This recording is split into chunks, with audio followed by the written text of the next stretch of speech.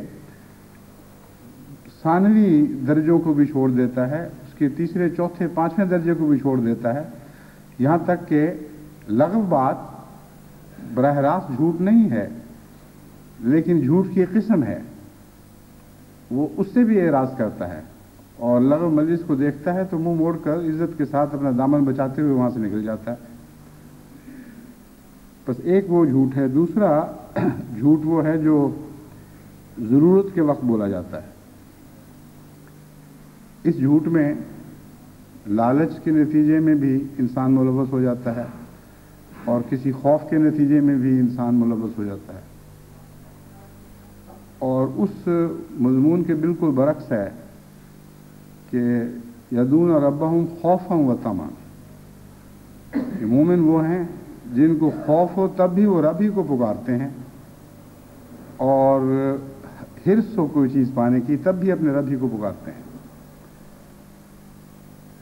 یہ ایک بہت اعلیٰ پہچان ہے اور بڑی قطعی پہچان ہے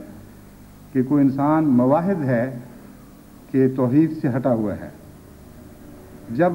حرص کا موقع پیدا ہو، اگر اس کا خیال اپنے رب کی طرف جائے اور ہر ایسی چیز سے صرف نظر کر لے، خواہ کیسی ہی اس کی تمنا ہو، جو خدا کے علاوہ کسی اور در سے ملتی ہو، جو خدا کو چھوڑ کر نصیب ہوتی ہو، تو یہ ایک مواحد کی شان ہے۔ اور جب خوف کا وقت آئے تو اگر اللہ کا خیال پہلے آیا ہے اور اسی کی طرف انسان جھکا ہے تو وہ مواحد ہے۔ لیکن خوف کے وقت اگر دماغ میں یہ خیالات کروٹیں لینے لگتے ہیں کہ اس خطرے سے میں کیسے بچوں گا، کیا جھوٹا بہانہ بناؤں، کیا کیا سازشیں کروں، کس کا دامن پکڑوں، کس سے سفارش کرواؤں، تو یہ سارے ایک مشرکانہ طریق ہیں جن کا توحید سے تعلق نہیں ہے۔ اب اس مضمون کو بھی آپ دیکھیں تو روزمرہ کی زندگی میں انسانی معاشرے میں یہ جھوٹ بھی پوری طرح چھایا ہوا ہے، یعنی جھوٹ کی اس قسم میں بھی بڑے چھوٹے، اچھے برے سارے ملوث دکھائی دیتے ہیں، یہاں تک کہ بعض احمدی نوجوانوں کے متعلق بھی یہ دیکھ کر سخت تکلیف پہنچتی ہے۔ روزمرہ کی زندگی میں سچ بولتے ہیں، اگر کہیں اپنا مطلب پیش آ جائے، چاہے اسائلم لینا ہو یا کسی خطرے سے، کسی بدی سے بچنا ہو، تو پہلے دماغ میں جھوٹ کی ترکیب آتی ہے کہ اچھا ہم یہ کرتے ہیں کہ پاسپورٹ گما دیتے ہیں اور جا کے کہیں گے کہ گم گیا تھا، اور یہ کہہ دیں گے کہ ہم جرمنی سے نہیں آئے، ہم تو سیدھا پاکستان سے آ رہے ہیں۔ اگر جرمنی سے آئیں گے تو دوسرے ملک والے کہہ دیں گے کہ اس طرح تو تم پہلے جرمنی پہنچے تھے، تو ان کا فرق عام ہے، تمہیں وہ اسائلم دیں یا نہ دیں، اب ہمارے پاس کیا کرنے آئے ہو۔ انگلستان آئے اور کسی اور جگہ پہنچے اور جا کے یہ بیان دے دیا کہ ہم تو سیدھا پاکستان سے آ رہے ہیں۔ یہ ساری باتیں جھوٹ ہیں، اور خدا کے سوا کسی اور کو رب بنانے والی بات ہے۔ بس جب اللہ تعالیٰ قرآن کریم میں فرماتا ہے ان الذین قالوا ربنا اللہ ثم استقاموا تتنزل علیہم الملائکۃ الا تخافوا ولا تحزنوا، کہ وہ لوگ جو خدا کو رب کہتے ہیں اور پھر استقامت اختیار کرتے ہیں، پھر کسی اور رب کی طرف نہیں جھکتے، یہی وہ لوگ ہیں جن پر فرشتے نازل ہوتے ہیں اور کہتے ہیں تم خوف نہ کرو، تم غم نہ کرو، تم نے ٹھیک دامن پکڑا ہے، وہی رب ہے اور وہی رب اعلیٰ ہے، اور وہی تمہاری ربوبیت کے سارے سامان کرے گا۔ لیکن جب ایک انسان خدا کو چھوڑ کر جھوٹ کا دامن پکڑ لیتا ہے تو عملاً وہ یہ کہہ رہا ہوتا ہے کہ ہمارا رب جھوٹ ہے، اور اس جھوٹے خدا کے ذریعے ہمیں مشکلات سے نجات ملے گی، تب اس کا رستہ الگ اور خدا کا رستہ الگ۔